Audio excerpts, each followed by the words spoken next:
Today, we're going to be watching as a major murder trial begins in Chautauqua County.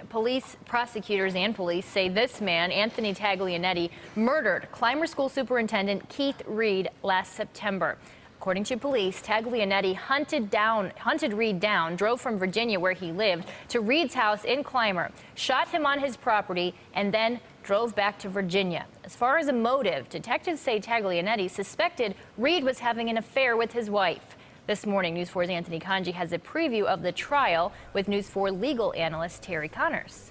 Well, Teresa, after nearly a month of going through potential jury members, the trial is finally set to begin this morning with opening statements.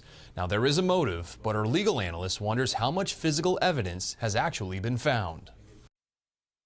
I can tell you he was a very controlling man, and I'm glad he is where he is right now. He's guilty, and I'm glad he's there.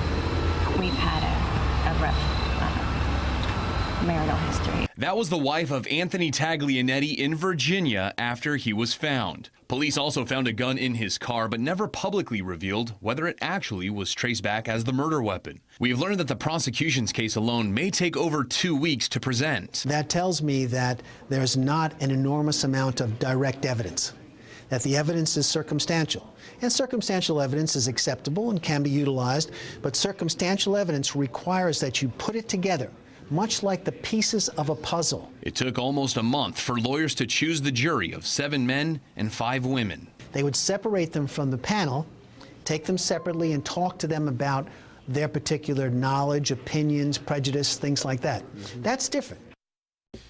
The trial begins at 9:30 this morning in Chautauqua County Court in Mayville. Judge John Ward has allowed TV camera coverage of the opening statements, and we will continue to follow this case today and throughout the trial on News 4 and WIVB.com. In the newsroom, Anthony Congi, News 4 Wake Up.